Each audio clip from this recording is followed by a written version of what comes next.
Bonjour mes chers élèves, j'espère que vous allez bien. Alors aujourd'hui, on va continuer le cours. Petit récap de la dernière fois. Donc on avait vu que l'Europe se rassemble. Bon, ça on avait vu avec la CECA, justement la Communauté Européenne du Charbon et de l'Acier, rapprochement économique, super. Ensuite ils se disent, bah pourquoi pas, on va essayer avec les transports, ça peut marcher. Ah, on va essayer avec l'armée, ça n'a pas du tout marché. Et ensuite on a vu qu'il y a eu les traités de Rome. Traité de Rome en 1957, important à retenir.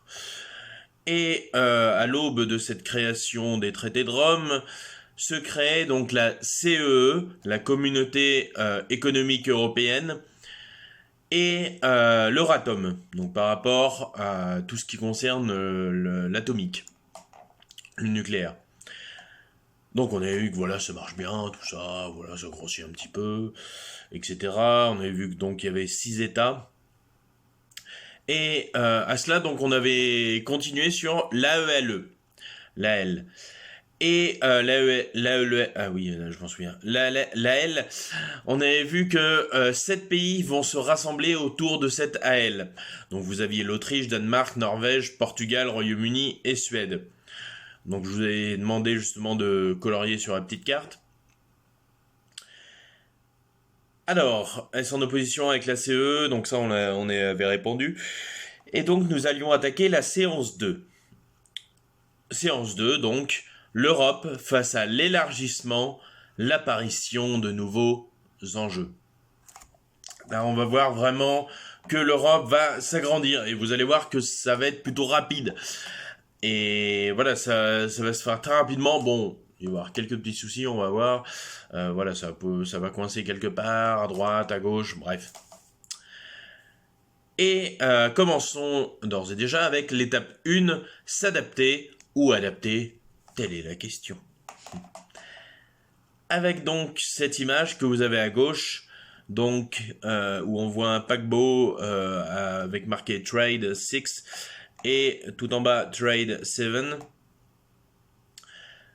Alors, qui sont les Trade 7 et les Trade 6? Que reflète l'image? Je vous laisse réfléchir.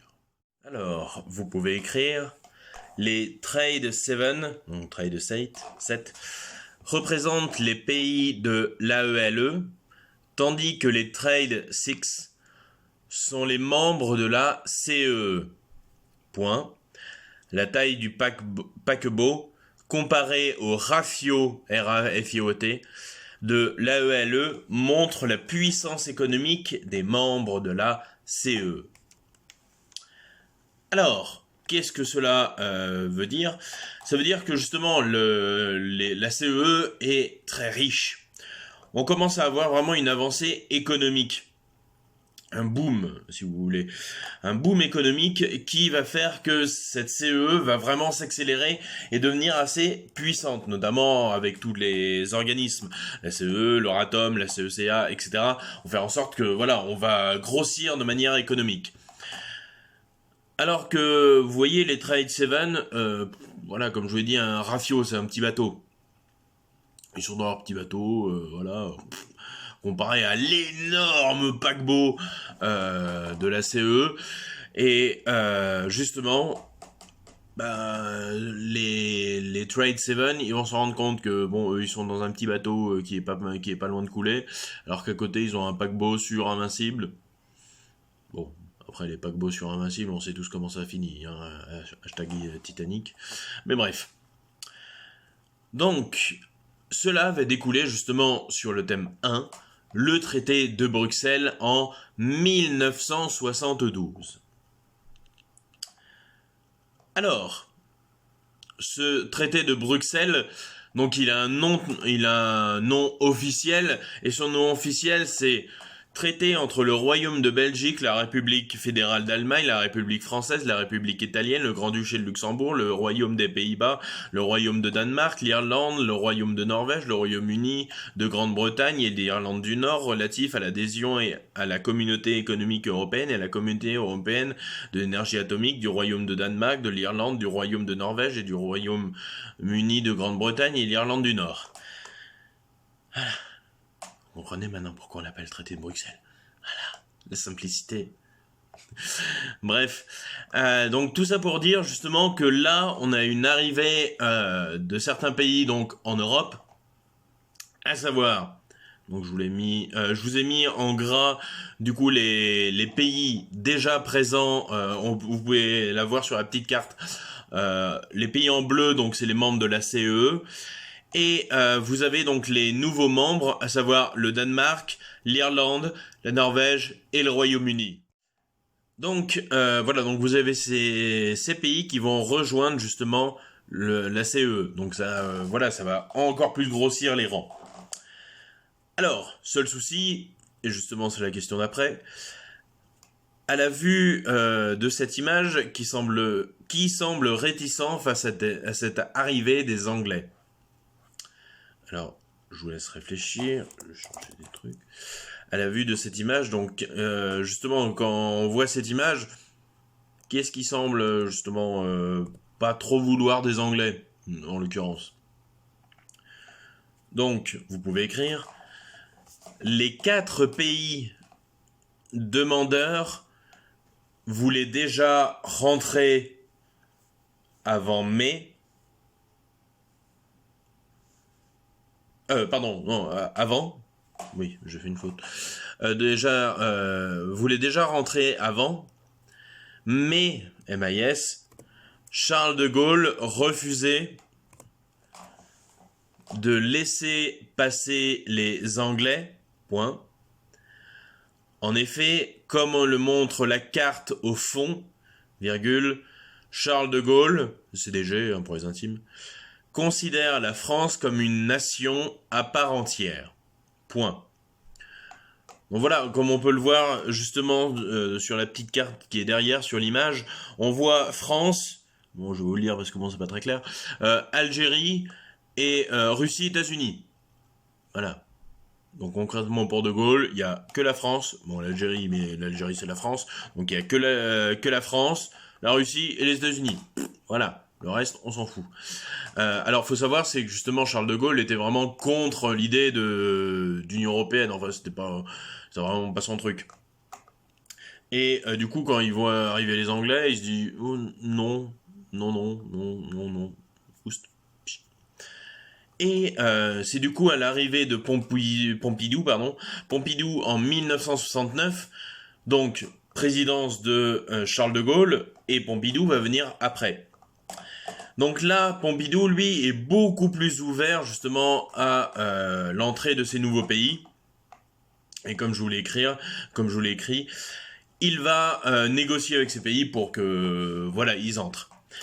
Alors, par contre, ces 4 pays, ils vont pas dire « Ok, bon bah c'est bon, on rentre ». Non. Ils vont faire des référendums.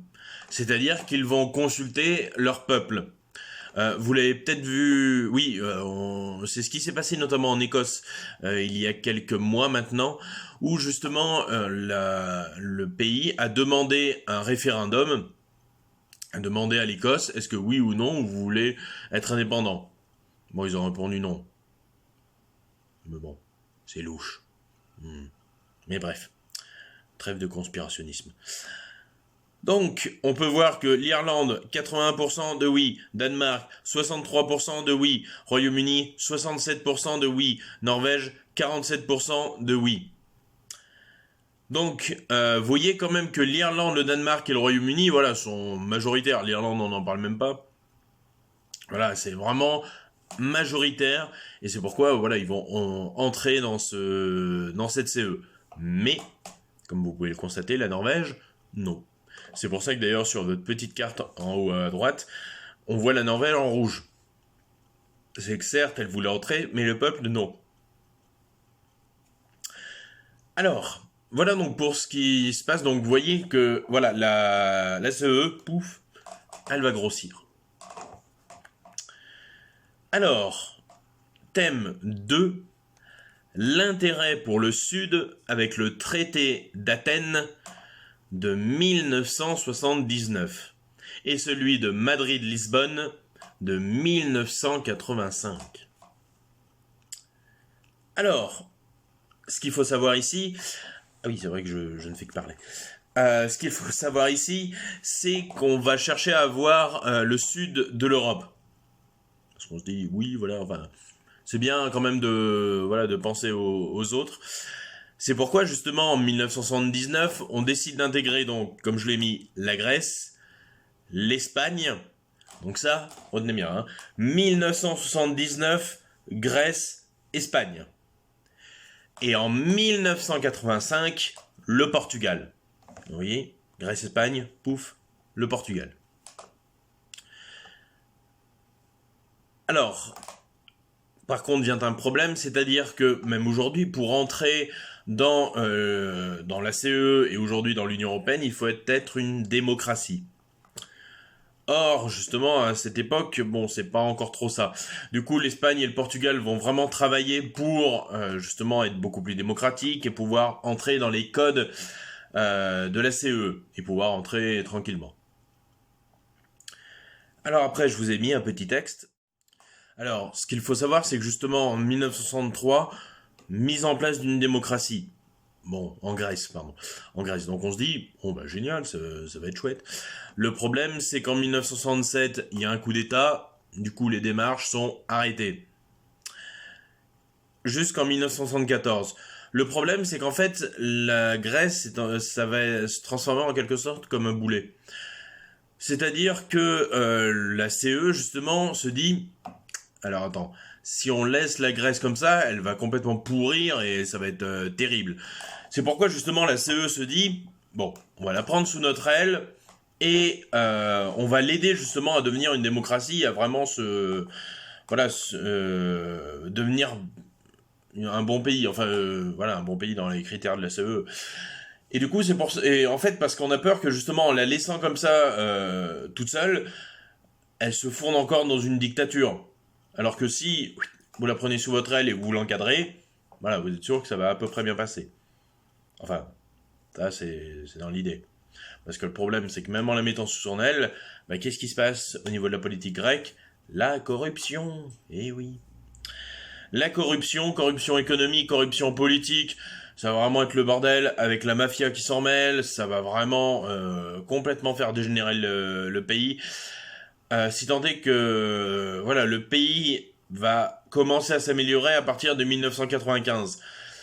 Le problème, voilà, c'est que ça continue. Il y a quelques années cela, justement, on avait vraiment entendu parler de la Grèce parce qu'elle plongeait vraiment dans une crise à cause de la mafia, à cause etc. Enfin, tout ce qui concerne la Grèce.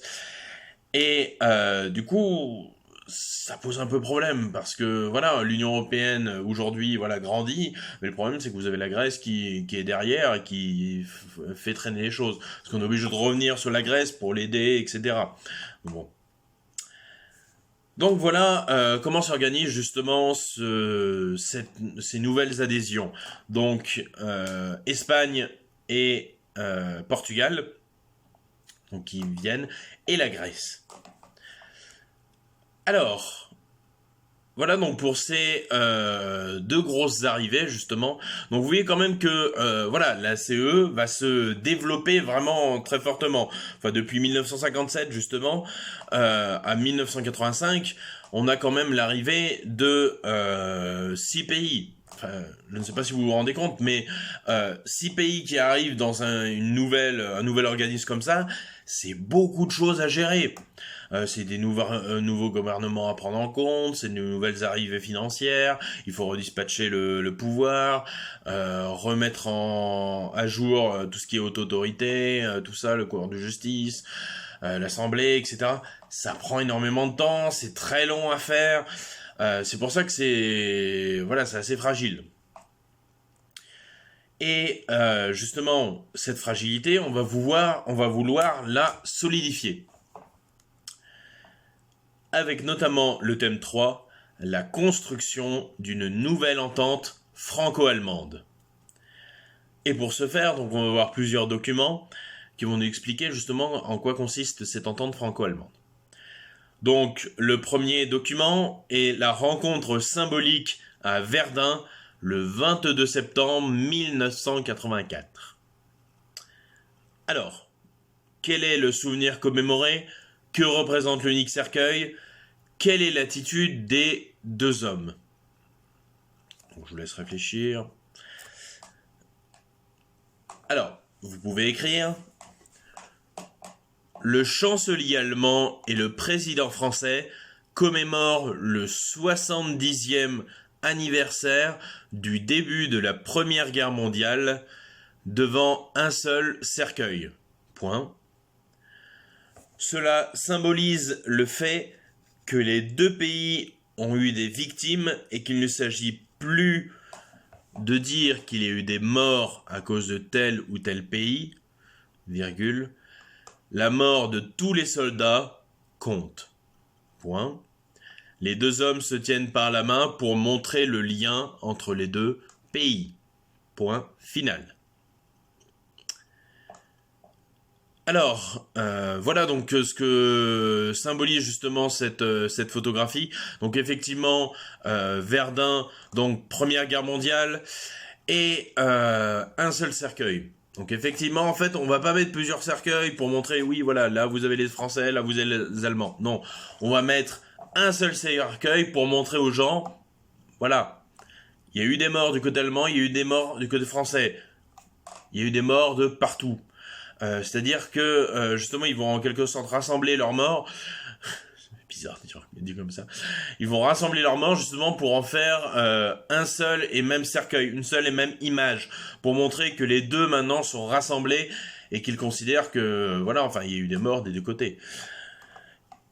Alors après aussi un geste fort justement, c'est le fait de se tenir par la main comme le font les deux présidents. Alors après, vous voyez, c'est pas non plus quelque chose d'amoureux ou voilà quelque chose de mignon. C'est vraiment solennel, c'est-à-dire ils se tiennent par la main pour montrer leur union, pour montrer qu'ils sont ensemble pour commémorer la bataille de Verdun de 1984. Et ce geste est fort justement parce qu'il montre vraiment l'union entre la France et l'Allemagne et quelque chose de vraiment solide. C'est-à-dire maintenant, ils se considèrent unis par une même histoire. C'est-à-dire il n'y a plus l'Allemagne, tout ça, avec son histoire, les connards de Français qui lui ont volé des pays, des régions. Les Français qui sont là, ouais, mais les Allemands, c'est des connards, ils ont volé des régions. Non, maintenant, c'est tous ensemble. On est unis pour une même histoire. Ouais, c'est beau. Oui. Bref. Alors, maintenant donc document 2, le livre blanc à l'origine de l'acte unique de 1986. Alors, je vais vous lire justement ce document.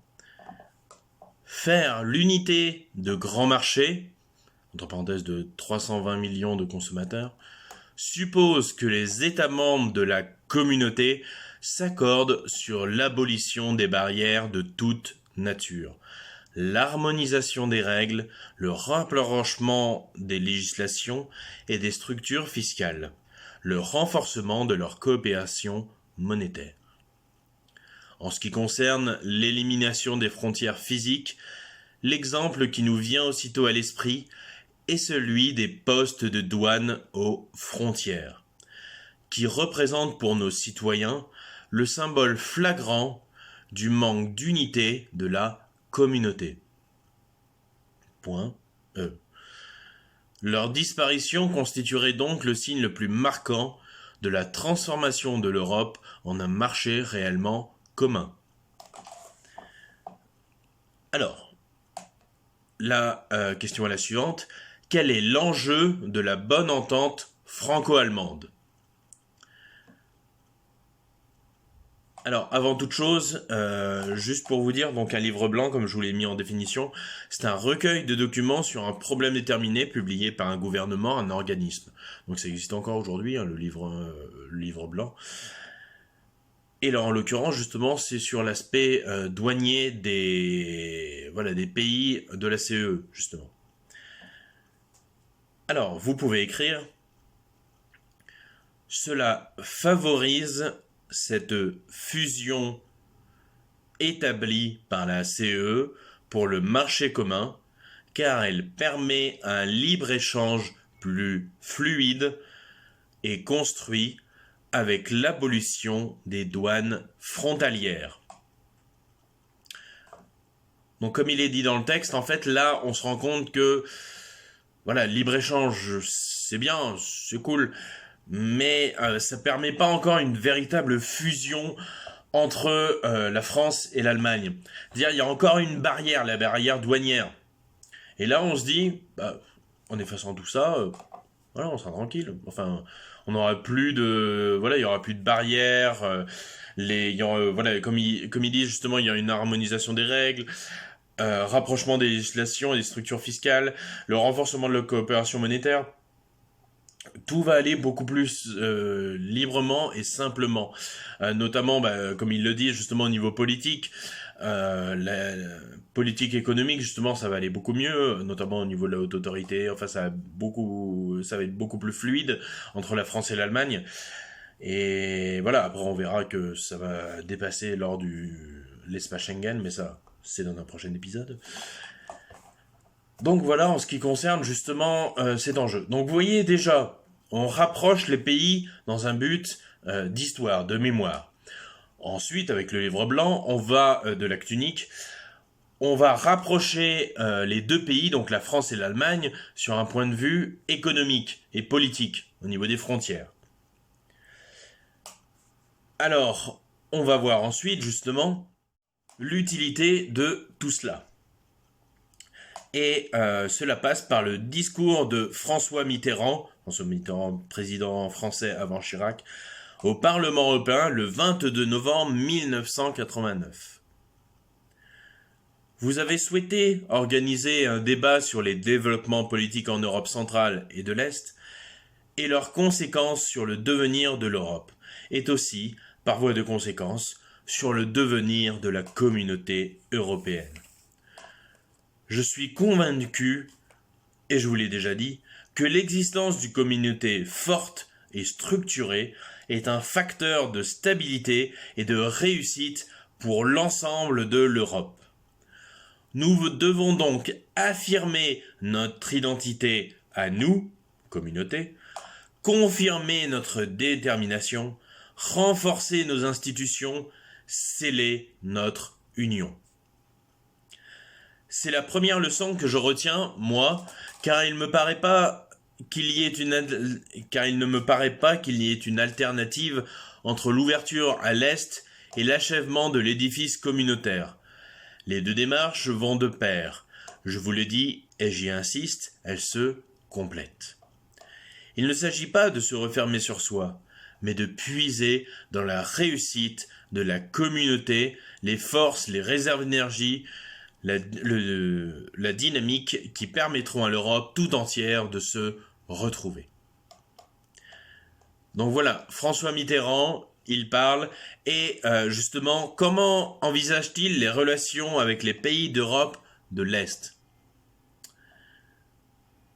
Tout est dans le texte. Alors vous pouvez écrire, en petit, il n'y a pas grand-chose. Enfin, en gros, il n'y a pas grand-chose. Vous pouvez écrire. Il est ouvert à la venue des pays de l'Est tout en construisant une base franco-allemande solide pour que l'Europe puisse supporter les nouveaux pays entrants. Point. Point final. Ouais, pas beaucoup à écrire, mais bon, voilà. Je pense que vous survivrez. Bref. Donc en fait, c'est très clair, c'est la raison justement. Donc avant, on avait vu France-Allemagne, on se réunit par la mémoire. France-Allemagne, on se réunit par l'économie. Et là, en fait, il nous dit pourquoi. Pourquoi justement on doit faire ça? Bon, déjà, comme on l'a dit précédemment, pour que ce soit beaucoup plus fluide, une meilleure entente, mais surtout pour avoir une base beaucoup plus solide. C'est-à-dire que la France et l'Allemagne sont vraiment au cœur de l'Europe. Et François Mitterrand justement dit que si les deux sont vraiment unis et solides, ensuite ça suivra de manière beaucoup plus fluide. Et d'ailleurs c'est comme tout.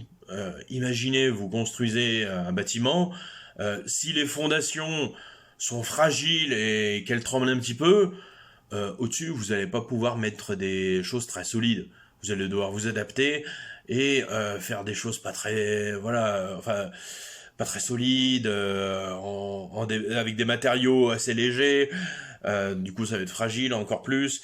Bref, vous voyez, c'est un petit peu ça justement ce qu'il veut nous dire Mitterrand, c'est de construire une base solide pour pouvoir faire une Europe plus solide.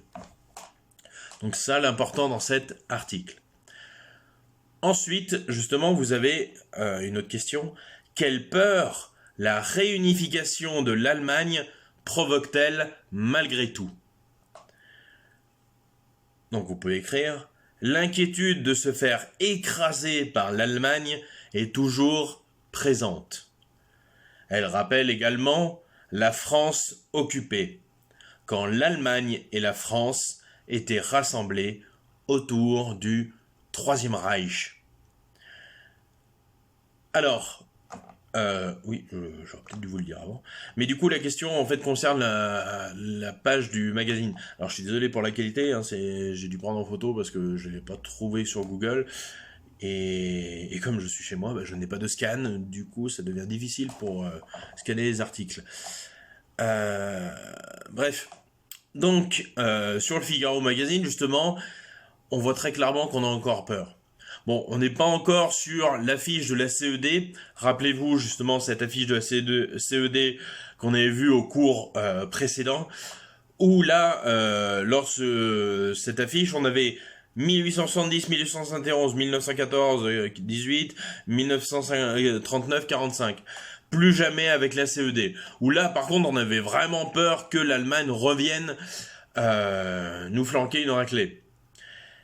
Et là, justement, on se rend compte que même des années plus tard, donc en 89, 90, oui, le magazine date de 90, on se rend compte que même encore dans les années 90, on flippe encore.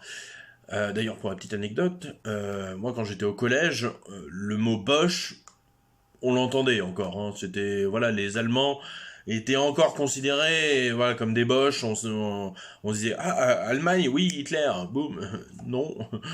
Bon, après, c'est devenu Allemagne, Tokyo Hotel.